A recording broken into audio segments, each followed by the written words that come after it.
इस सवाल का जवाब लेंगे। महेश चौहान, प्रवक्ता एनसीपी। ठीक है मोहन शर्मा, अब आपसे बात करूंगी मैं। महेश चौहान, प्रवक्ता एनसीपी, हमारे साथ जुड़े हुए हैं। महेश जी, आपका इंतजार में बड़े लंबे वक्त से कर रही थी, आप देर जुड़े, लेकिन चलिए देर आए दुरुस्त आए। आप ये बताइए कि आपकी पार्टी में हुआ क्यों, किस वजह से हुआ, और अभी फिलहाल क्या हो रहा है? देखिए, ये सब जानते हैं, अपने अपने प्रेडिक्शन सब लोग लगा रहे, अपने अपने अनुमान सब लोग लगा रहे, लेकिन इसके पीछे क्या है, इसको सभी को एक अंदाजा तो है। अभी इसके प्रूफ शायद आगे नहीं होंगे, लेकिन आप देखते होंगे कि जो प्रेशर जांच एजेंसीज का लोगों पर था वो सही था। आप देखिए, अभी मतलब ये शायद दोहरा रहा हूं मैंने सुना नहीं अभी बाकी के प्रवक्ताओं ने क्या कहा, लेकिन एक थोड़े दिन पहले जब यूएसए से प्रधानमंत्री वापस इंडिया में आए, उन्होंने एक पहली मीटिंग अटेंड की, उनको उन्होंने एड्रेस किया।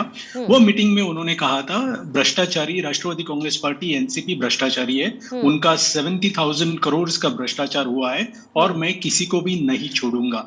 ये कहने के बाद जब वो एक हफ्ते के अंदर अपनी पार्टी के साथ उनको बैठने के लिए उनको कैबिनेट में इंक्लूड करते हैं, ऐसे 9 मंत्री, 9 मतलब उनको मंत्री पद की शपथ दी गई है, 9 विधायक जिनके ऊपर मैं 9 के 9 नहीं कह रहा हूं, लेकिन उसमें ज्यादातर उनमें से जो विधायक है उन पर ईडी की जांच चल रही है। अभी अजित पवार जी की बात करें तो जरंडेश्वर शुगर फैक्ट्री के लिए उन पर ईडी की जांच चालू है। तो ऐसे मामले में जब नहीं, लेकिन शरद पवार तो नहीं डरे, शरद पवार तो नहीं डरे, चौहान साहब वो तो नहीं डरे। वही मैं कह रहा हूँ, जो डरे वो गए, जो नहीं डरे वो रहे। अभी जयंत पाटिल साहब के ऊपर भी ईडी की जांच है, वो है। हमारे जितेंद्र आवाड़ जी है, उन पर भी बाकी के केसेस। चलिए ठीक है, 9 विधायक तो गए, चौहान साहब बाकी कहाँ है? शक्ति प्रदर्शन आज करने की कोशिश शरद पवार ने की, और आपको बता दें कि शिंदे जी जो है और वो पूरी सरकार भी शक्ति प्रदर्शन 3 बजे आज करने वाली है। तो आपके बाकी के विधायक कहाँ हैं और क्या हैं, कितने विधायक हैं अभी आपके पास?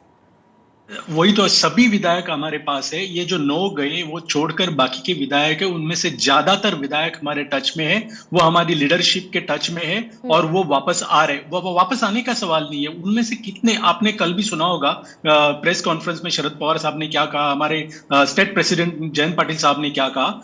बहुत सारे विधायक सामने से फोन कर उन्हें ये बता रहे कि वो जो सिग्नेचर्स लिए गए वो हमें पता नहीं था कि क्यों ले रहे, लेकिन जब भी हमें पता चला कि सिग्नेचर्स की बात ये तो हर विधायक कहता है तोड़ने के बाद पार्टी को, पता नहीं क्या सच क्या झूठ। लेकिन फ्लो टेस्ट, भाई एक छोटा सा जवाब, फ्लो टेस्ट की को आप मानेंगे? क्या फ्लो टेस्ट करवाएंगे आप?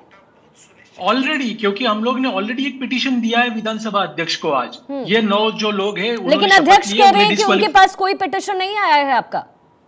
हमने तो दिया, अभी वो आएगा। अभी देखिए 1-2 घंटे के अंदर वो उन लोग को वो कबूली देनी पड़ेगी। ठीक है चौहान साहब, आगे की जो तस्वीर होगी वो आप और हम मिलकर के देखेंगे। संजय राणा हमारे साथ हैं। संजय जी, आप कैसे देख रहे हैं ये पूरा क्राइसिस जो महाराष्ट्र में हुआ है? क्या पहले से तय था कि एनसीपी टूटेगी, और उसकी वजह आपको क्या लगता है, किससे मानते हैं?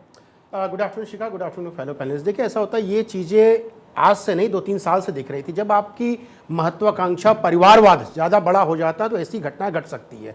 देखिए, ऐसा है कि आप कहीं ना माने शरद पवार जी के बाद सबसे बड़ा अगर कोई चेहरा थे महाराष्ट्र में एनसीपी का तो अजित दादा पवार थे, और उनसे बड़ा मतलब जमीन से जुड़ा हुआ कोई नेता नहीं था।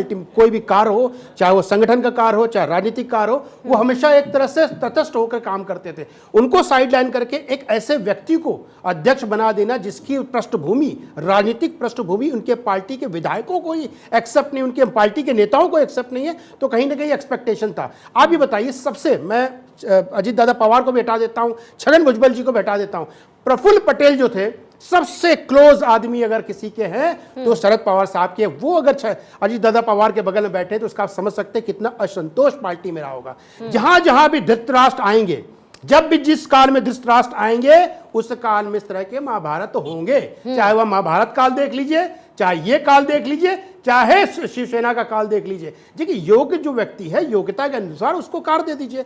जिसके अंदर क्षमता, जिस आदमी ने जमीन तैयार की तो उसको आप कार्य नहीं दे रहे हो, अपनी बेटी को कार्यभार समझ, जो कहीं ना कहीं पॉलिटिकली एक्सेप्टेड नहीं है। हम कहते हैं बारामती का चुनाव जीतने के आज के दिन में इस नहीं है कि बारामती का चुनाव जीत सके, उनको आप दे रहे हो। अब रहा कि लोग आरोप लगा रहे हैं कि बीजेपी के ऊपर, देखिए एनसीपी एक अलग पार्टी है, बीजेपी अलग पार्टी है, और बीजेपी एक पार्टी है, राजनीतिक पार्टी, और राजनीति करेगी। तो राजनीति में आप उम्मीद कैसे करते हो कि भारतीय जनता पार्टी ही हमेशा एक मोरल तैयार करे, बाकी सब लोगों को संभालते?